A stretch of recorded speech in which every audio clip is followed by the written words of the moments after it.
Hey guys, Ken Salvail here today, just showing you how to cut back a petunia basket. So we've had these petunia baskets outside now for about a month and a half or so, maybe a bit more, and they just haven't had quite enough light and enough food.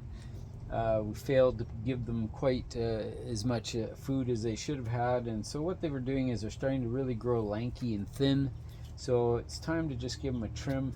And it's super easy to do, but I know sometimes people are afraid to trim these things back, but it's easy to do, and I'll just show you how it's done right now. So I will keep any of the short stems that are blooming right now, and all I'm going to really do is remove the stuff that's around the perimeter that's hanging out the sides. So here I go.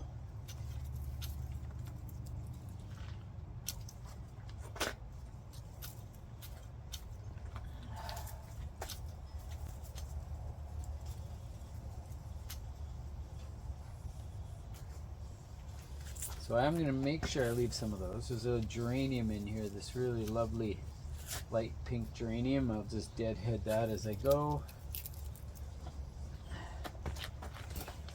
And this side's really lanky.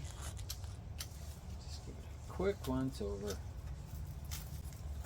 And you know, it only takes a short period of time. So I'm not cutting them too short. I'm just leaving them maybe about 6 inches long or so. And just pulling off some of the dead blooms, but each of the little buds that are on here will definitely produce a flower within the next week or two. These temperatures we're having, it's super warm. I just have to feed enough. Just remember, with your planters and baskets and things, feed, and feed. That's what you do. They need lots of food. And so I use water-soluble fertilizer, a little bit higher nitrogen type, and that I have really good success with. I just haven't been practicing what I preach, which I tell people all the time. If you listen to the garden show on Saturday mornings live, or if you listen to the garden show on Sundays, the recorded version, I'm sure lots of times you'll hear me say that as temperatures go up, so does the amount of feeding that you need to give your annual plants. They need a lot of food. And so I keep saying it, and I'm saying it again. Feed your annuals, and that will really keep them happy and healthy. Especially when it's hot like this. I mean, we're watering all the time. We're just washing away all the nutrients. So a lot of people, and I usually do it, I do have automated water, but if I was only watering by hand, I would be hand watering every day, and I would be feeding every day, because when I use my watering jug, I'm always putting my fertilizer straight into that watering jug as I go, and I feed every watering. So that's how much you're supposed to feed. And when they get really big, cut them back like I'm doing today, and that will reset them to go again.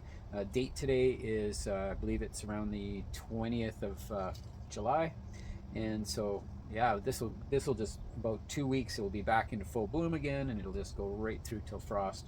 So get a lot of bang for the buck out of these. Remember, I also put in a slow release fertilizer. That's not enough to keep it going, but it's enough to keep you going for a while. And the water-soluble fertilizer every watering on top of that. That's how you do it. So that's the recipe for success. So anyway, thanks very much for tuning in to Grower Coach. Thanks very much for all your support. It's greatly appreciated. Don't forget to subscribe. Give me a thumbs up if you can. It's always greatly appreciated to help promote the channel. And we hope to see you again in the next video.